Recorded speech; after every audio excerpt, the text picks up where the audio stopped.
ಹಳೆಯ ಚಿನ್ನದ ಒಡವೆನ ಅಧಿಕ ಬೆಲೆಗೆ ಮಾರಬೇಕೆ? ಅಂದ್ರೆ ಆಟಿಕಾಗೆ ಕಾಲ್ ಮಾಡಿ 8880 ಅಟ್ಟಿಕಾ ಗೋಲ್ಡ್ ಕಂಪನಿ.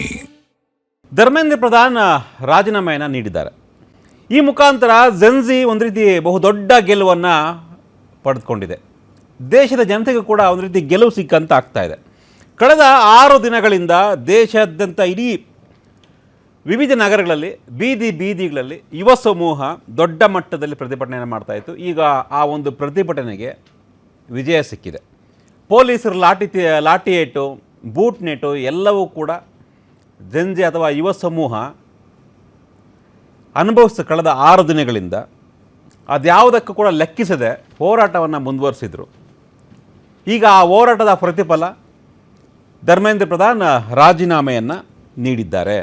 ಯಾರೂ ಕೂಡ ಬಹುಶಃ ನಿರೀಕ್ಷೆ ಮಾಡಿರಲಿಲ್ಲ. ನರೇಂದ್ರ ಮೋದಿಯವರ ಸರ್ಕಾರದಲ್ಲಿ ಒಬ್ಬ ಸಚಿವ ರಾಜೀನಾಮೆ ಕೊಡ್ತಾರೆ ಈ ಒಂದು ಪ್ರತಿಭಟನೆ ವಿಚಾರವಾಗಿ, ಅಥವಾ ನೀಟ್ನ ಪ್ರಶ್ನೆ ಪತ್ರಿಕೆ ಸೋರಿಕೆ ವಿಚಾರವಾಗಿ ಇಷ್ಟು ದೊಡ್ಡ ಮಟ್ಟದ ಪ್ರತಿಭಟನೆ ಆಗುತ್ತೆ. ಆ ಪ್ರತಿಭಟನೆಗೆ ಮಣಿದು ಒಬ್ಬ ಕೇಂದ್ರ ಸಚಿವ ರಾಜೀನಾಮೆ ಕೊಡ್ತಾರೆ ಅಂತ ಯಾರೂ ಕೂಡ ಬಹುಶಃ ನಿರೀಕ್ಷೆ ಮಾಡಿರಲಿಲ್ಲ. ಆದರೆ ಯುವಶಕ್ತಿಯ ಮುಂದೆ, ವಿದ್ಯಾರ್ಥಿಗಳ ಶಕ್ತಿಯ ಮುಂದೆ ಯಾರೂ ಕೂಡ ನಿಲ್ಲೋದಕ್ಕೆ ಸಾಧ್ಯ ಇಲ್ಲ ಅನ್ನೋದನ್ನು ನಮ್ಮ ಡೆಮಾಕ್ರಸಿಯಲ್ಲಿ ಮತ್ತೊಮ್ಮೆ ಪ್ರೂವ್ ಆಗಿದೆ. ಅದಕ್ಕೆ ಕಾರಣ ಜೆನ್ಜಿ ಯುವ ಸಮೂಹ ಏನು ಪ್ರತಿಭಟನೆ ಮಾಡ್ತು, ಆ ಪ್ರತಿಭಟನೆಯ ಒಂದು ಪ್ರತಿಫಲ ಇವತ್ತಿನ ವಿಜಯ. ಆರಂಭದಲ್ಲಿ ಪ್ರತಿಭಟನೆ ಜೋರಾಗಿದ್ದ ತಕ್ಷಣ ಎಲ್ಲರೂ ಕೂಡ ಇಲ್ಲಿ ಪಾಕಿಸ್ತಾನ, ಚೀನಾ ಮತ್ತೇನೇನೋ ಬಂತು. ದೇಶದ್ರೋಹದ ಕೆಲಸ ಮಾಡ್ತಾ ಇದ್ದಾರೆ ವಿದ್ಯಾರ್ಥಿಗಳನ್ನು ಟೆರರಿಸ್ಟು, ಪಾಕಿಸ್ತಾನದವರು, ಚೀನಾದವರು ಈ ರೀತಿಯಾಗಿ ಎಲ್ಲವೂ ಕೂಡ ಏನು ಬೇಕೋ ಎಲ್ಲವನ್ನು ಕೂಡ ಕರೆಯುವಂತಹ ಪ್ರಯತ್ನಗಳಾದವು. ಆದರೆ ಇದ್ಯಾವುದಕ್ಕೂ ಕೂಡ ಬಗ್ಲಿಲ್ಲ. ಎಲ್ಲರೂ ಕೂಡ ವಿದ್ಯಾರ್ಥಿಗಳ ಹೋರಾಟಕ್ಕೆ ತಲೆಬಾಗಲೇಬೇಕಾಯಿತು. ಹಿಂದೆ ಕೂಡ ಸಾಕಷ್ಟು ಹೋರಾಟಗಳಾಗಿದ್ದಾವೆ, ವಿದ್ಯಾರ್ಥಿ ಹೋರಾಟಗಳು. ಆಗಲೂ ಕೂಡ ಯಾವುದೇ ಸರ್ಕಾರ ಇದ್ದರೂ ಕೂಡ ವಿದ್ಯಾರ್ಥಿಗಳ ಹೋರಾಟಕ್ಕೆ ತಲೆಬಾಗಿದ್ದಾರೆ. ಇವತ್ತು ಕೂಡ ಪ್ರಧಾನಿ ನರೇಂದ್ರ ಮೋದಿಯವರ ಸರ್ಕಾರ ತಲೆಬಾಗಿದೆ.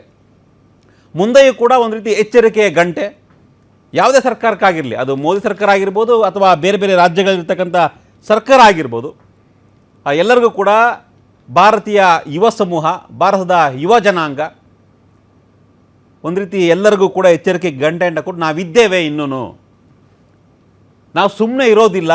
ನಾವು ನೇಪಾಳ ಬಗ್ಗೆ ಮಾತಾಡ್ತಾ ಇದ್ವಿ ಕಳೆದ 6 ತಿಂಗಳಿಂದ, 1 ವರ್ಷದಿಂದ. ನೇಪಾಳದಲ್ಲಿ ದೊಡ್ಡ ಮಟ್ಟದ ಕ್ರಾಂತಿ ಆಗೋಯ್ತು. ಭಾರತದಲ್ಲಿ ಈ ರೀತಿ ಆಗುತ್ತಾ ಅಂತ, ಬಟ್ ಆ ರೀತಿ ಆಗಿದೆ. ಸರ್ಕಾರಕ್ಕೆ ನಡುಕವನ್ನು ಉಂಟು ಮಾಡಿದೆ. ಓಕೆ, ಈಗ ಧರ್ಮೇಂದ್ರ ಪ್ರಧಾನ್ ರಾಜೀನಾಮೆ ಕೊಟ್ಟಾಗಿದೆ. ರಾಜೀನಾಮೆ ಕೊಟ್ಟಿದ ತಕ್ಷಣ ಎಲ್ಲ ಸಮಸ್ಯೆಗಳು ಇತ್ಯರ್ಥ ಆಗ್ಬಿಡ್ತವ? ಅದೇ ರಾಜೀನಾಮೆನೇ ಒಂದು ಫೈನಲ್ ಹಂತನಾಗಿದ್ರೆ ಮುಂದೇನು? ಇದ್ರ ಬಗ್ಗೆ ನಾವು ಚರ್ಚೆ ಮಾಡೋಣ. ಇದೇ ಇವತ್ತಿನ ಸ್ಪೆಷಲ್ ಧರ್ಮೇಂದ್ರ ಪ್ರಧಾನ್ ತಲೆದಂಡ, ಮುಂದೇನು?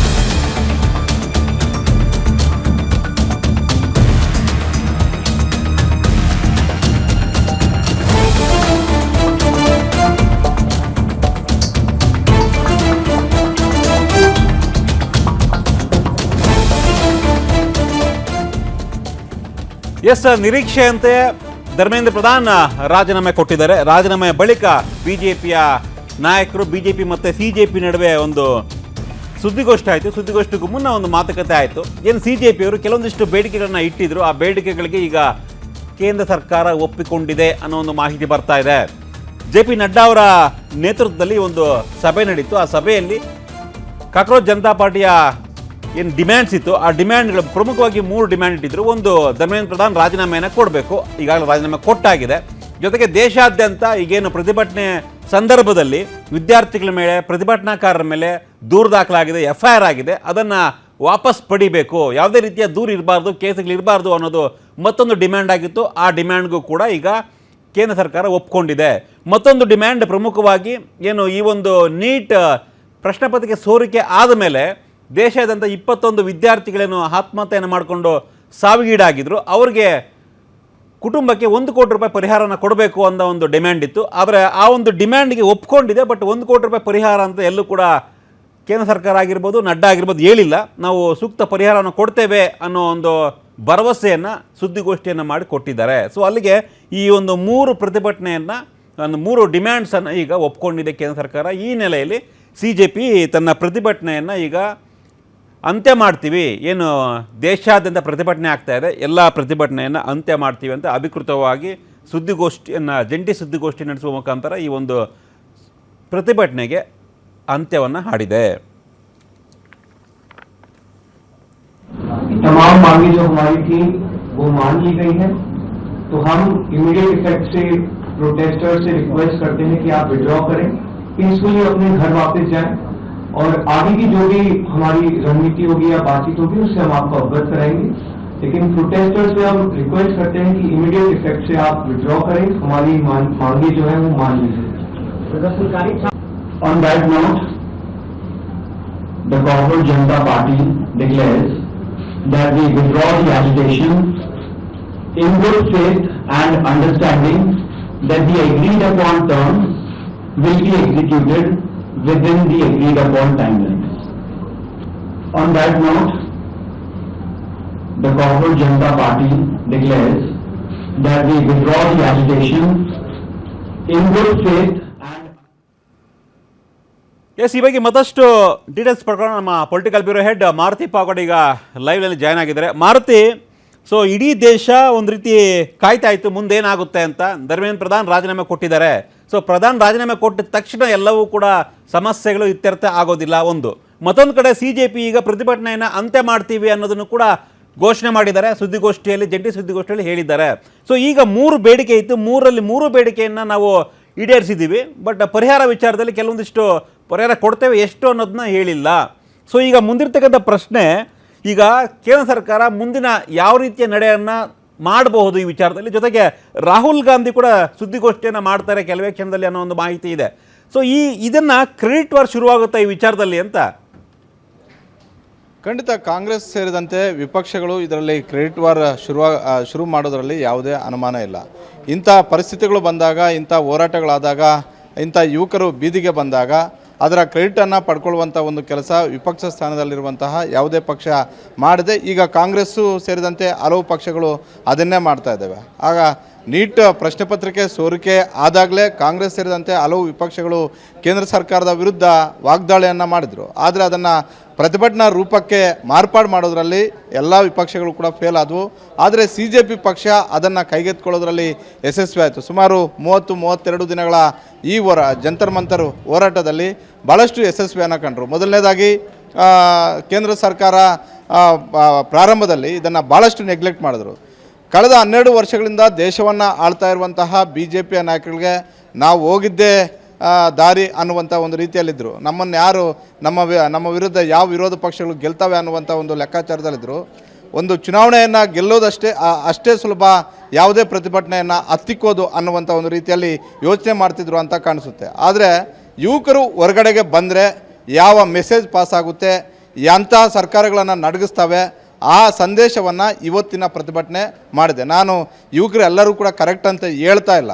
ಯುವಕರು ಸೇರಿದಂಥವರಲ್ಲಿ ಹಲವರು ಕರೆಕ್ಟ್ ಇದ್ದರು, ಕೆಲವರು ಅದರಲ್ಲೂ ಕೂಡ ತಪ್ಪು ಮಾಡಿದಂಥವ್ರು ಭಾಳಷ್ಟು ಜನ ಇದ್ದಾರೆ. ಅದರಲ್ಲಿ ಬೇರೆ ಪಕ್ಷದಿಂದ ಬಂದು ಅದರಲ್ಲಿ ಸೇರ್ಪಡೆ ಆಗಿರ್ಬೋದು, ಇಲ್ಲ ಈ ಪ್ರತಿಭಟನೆಯನ್ನು ಹತ್ತಿಕ್ಕಬೇಕು ಅಂತ ಯಾವುದಾದ್ರೂ ಒಂದು ಪಕ್ಷ ಕುಮ್ಮ ಕೊಟ್ಟು ಅಲ್ಲಿ ಕಳಿಸಿದ್ರು ಕೂಡ ಯಾವುದೇ ಅನುಮಾನ ಇಲ್ಲ. ಯಾಕಂತ ಹೇಳಿದ್ರೆ ಪೊಲೀಸರ ಮೇಲೆ ಹಲ್ಲೆ ಆದವು, ಅಲ್ಲಿಗೋದಂತಹ ಮಾಧ್ಯಮದವರ ಮೇಲೆ ಹಲ್ಲೆ ಮಾಡಿದ್ರು, ಬೇರೆ ಬೇರೆ ರೀತಿಯಲ್ಲಿ ನಡ್ಕೊಂಡ್ರು. ಆದರೆ ಹಲವರು ಒಂದು ನಿರ್ದಿಷ್ಟ ಗುರಿ ಮತ್ತು ಉದ್ದೇಶದಿಂದ ಆ ಸ್ಥಳಕ್ಕೆ ಬಂದಿದ್ದರು.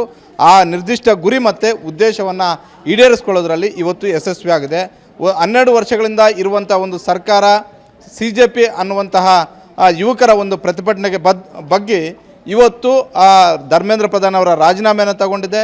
ಜೊತೆಗೆ ಅವರಿಟ್ಟಂತಹ 12 ಷರತ್ತುಗಳೇನಿದ್ವು, ಒಂದು FIR ದಾಖಲಾಗಿರುವಂಥ FIRಗಳನ್ನು ವಾಪಸ್ ಪಡ್ಕೊಳ್ಳೋಕ್ಕಾಗಲ್ಲ, ಅದನ್ನು ರದ್ದು ಮಾಡಬೇಕು. ಮತ್ತೊಂದು ಯಾರು ಆತ್ಮಹತ್ಯೆ ಮಾಡಿಕೊಂಡ್ರೋ ಅಂಥ ಕುಟುಂಬಕ್ಕೆ ಪರಿಹಾರವನ್ನು ಕೊಡಬೇಕು ಅಂತ. ಆ ಪರಿಹಾರದ ವಿಚಾರದಲ್ಲಿ ಅವರೇನು 1 ಕೋಟಿ ಅಂತ ಹೇಳಿದ್ರು, ಅದರಲ್ಲೇನು ಅವರೇನು ಅದಕ್ಕೆ ಇಷ್ಟೇ ಕೊಡಬೇಕು ಅಂತೇನು ಒತ್ತಾಯ ಮಾಡಲಿಲ್ಲ, ಅದು ನಡ್ಡಾ ಅವರು ಕೂಡ ಹೇಳಲಿಲ್ಲ. ಆದರೆ ಇಷ್ಟು ದಿನಗಳ ಕಾಲದಿಂದ ಭಾಳಷ್ಟು ತಾತ್ಸಾರದಿಂದ ನೋಡ್ತಿದ್ದಂತಹ ಪ್ರಧಾನಿ ನರೇಂದ್ರ ಮೋದಿ ಅವರಾಗಿರ್ಬೋದು, ಅಮಿತ್ ಶಾ ಅವರಾಗಿರ್ಬೋದು, ಹಲವರು ಕಳೆದ 3 ದಿನಗಳಿಂದಲೂ ಕೂಡ ಭಾಳಷ್ಟು ಎಚ್ಚೆತ್ಕೊಂಡ್ರು. ನಾವು ಈ ಕೇಂದ್ರ ಸರ್ಕಾರನ ಹಲವು ವಿಚಾರಗಳ ಟೀಕೆ ಮಾಡ್ಬೋದು, ಆದರೆ ಕೊನೆಗಾದರೂ ಕೂಡ ಎಚ್ಚೆತ್ಕೊಂಡ್ರು. ಅಂದರೆ ಯುವಕರು ಬೀದಿಗೆ ಬಂದಿದ್ದಾರೆ, ಇದು ಇನ್ನಷ್ಟು ದಿನಗಳ ಕಾಲ ಮುಂದುವರೆದಿದ್ದೆ ಆದರೆ ನಮಗೆ ಮುಂದಿನ ದಿನಗಳಲ್ಲಿ ಇದರ ಎಫೆಕ್ಟ್ ಆಗುತ್ತೆ ಅಂತ. ಅಷ್ಟೊತ್ತಿಗೆ BJP ಮತ್ತು ನರೇಂದ್ರ ಮೋದಿ ಅವರು ಕಳೆದ 22 ವರ್ಷಗಳಿಂದ ಕಾಪಾಡ್ಕೊಂಡು ಬಂದಿದ್ದಂಥ ಒಂದಷ್ಟು ವರ್ಚಸ್ಸು ಡೌನ್ ಆಗಿದ್ದು ನಿಜ. ಆದರೆ ಅದನ್ನು ಡ್ಯಾಮೇಜ್ ಕಂಟ್ರೋಲ್ ಮಾಡೋದಕ್ಕೆ ಏನು ಮಾಡಬೇಕೋ ಆ ಕೆಲಸವನ್ನು ಪ್ರಧಾನಿ ನರೇಂದ್ರ ಮೋದಿ ಅವರು 2-3 ದಿನಗಳಿಂದ ಮಾಡಿದ್ರು. ಒಂದು ಅವರು ಪೋಸ್ಟ್ ಮಾಡಿದ್ದಾಗಿರ್ಬೋದು, ಒಂದು ವಿಡಿಯೋ ಸಂದೇಶದ ಬಗ್ಗೆ ಪರ ಮತ್ತು ವಿರೋಧ ಚರ್ಚೆಗಳು ಇದ್ದೇ ಇದ್ದಾವೆ. ಅದೇ ರೀತಿ JP ನಡ್ಡಾ ಅವರನ್ನು ಮುಂದಕ್ಕೆ ಕಳಿಸಿ ಅವ್ರ ಜೊತೆ ಪದೇ ಮಾತುಕತೆ ಆಡಿದ್ದು, ಆ ಮಾತುಕತೆಯ ಸಂದರ್ಭದಲ್ಲಿ ಅವರಿಗೆ ಹೆಚ್ಚು ಮಾತನಾಡೋದಕ್ಕೆ ಅವಕಾಶ ಮಾಡಿಕೊಟ್ಟಿದ್ದು. ಅದಾದ ಬಳಿಕ ಇವತ್ತು ಧರ್ಮೇಂದ್ರ ಪ್ರಧಾನ್ ಅವರ RSS ಮನವೊಲಿಸೋದರ ಮುಖಾಂತರವೇ ಅವರ ಒಂದು RSS ಮಧ್ಯಸ್ಥಿಕೆ ವಹಿಸೋದರ ಮುಖಾಂತರವೇ ಧರ್ಮೇಂದ್ರ ಪ್ರಧಾನ್ ಅವರನ್ನು ರಾಜೀನಾಮೆ ಪಡ್ಕೊಂಡಿದ್ದು. ಧರ್ಮೇಂದ್ರ ಪ್ರಧಾನ್ ಅವರನ್ನು ರಾಜೀನಾಮೆ ಪಡ್ಕೊಳ್ಳೋದು ಅಷ್ಟು ಸುಲಭ ಇರಲಿಲ್ಲ. ಯಾಕಂತ ಹೇಳಿದ್ರೆ ಒರಿಸ್ಸಾ ಅಂತ ರಾಜ್ಯದಲ್ಲಿ ಭಾಳಷ್ಟು ಪ್ರಭಾವವನ್ನು ಬಳಸಿ ಅಲ್ಲಿ ಸರ್ಕಾರ ಬಳೋದರಲ್ಲಿ ಪ್ರಬಲ ಪಾತ್ರವನ್ನು ವಹಿಸಿದ್ರು. ಒಬ್ಬ OBC ಸಮುದಾಯಕ್ಕೆ ಸೇರಿದಂತಹ ಒಬ್ಬ BJPಯ ಒಬ್ಬ ಹಿರಿಯ ನಾಯಕ. ಹೀಗಾಗಿ ಪ್ರಧಾನಿ ನರೇಂದ್ರ ಮೋದಿ ಅವರು ಎಲ್ಲ ಲೆಕ್ಕಾಚಾರಗಳನ್ನು ಹಾಕಿ ಇಷ್ಟು ದಿನಗಳ ಕಾಲ ಎಳೆದಾಡಿದ್ರು ಅಂತ ಕಾಣಿಸುತ್ತೆ. ಆದರೆ ಮೊದಲ ದಿನಗಳಲ್ಲೇ ಇದು ಎಚ್ಚೆತ್ಕೊಂಡಿದ್ರೆ ಇವತ್ತು BJPಗೆ ಮತ್ತು NDA ಸರ್ಕಾರಕ್ಕೆ ಇಷ್ಟು ಡ್ಯಾಮೇಜ್ ಆಗ್ತಿರಲಿಲ್ಲ. ಕೊನೆಗೂ ಕೂಡ ಆ ನಿರ್ಧಾರದಿಂದಾಗಿ ಒಂದು ಕಡೆ CJP ಯಶಸ್ವಿ ಆಗಿದೆ, ಮತ್ತೊಂದು ಕಡೆ ನಮಗೂ ಕೂಡ ಸ್ವಲ್ಪ ಕ್ರೆಡಿಟ್ ಬೇಕು ಅನ್ನುವಂಥ ಒಂದು ರೀತಿಯಲ್ಲಿ ಈಗ ಕಾಂಗ್ರೆಸ್ಸು ಮುಂದಾಗಿದೆ, ಹಲವು ವಿರೋಧ ಪಕ್ಷಗಳು ಕೂಡ ಮುಂದಾಗಿದ್ದಾವೆ. Satish. S Maruti, thank you ನಿಮ್ಮ ಮಾಹಿತಿಗಾಗಿ.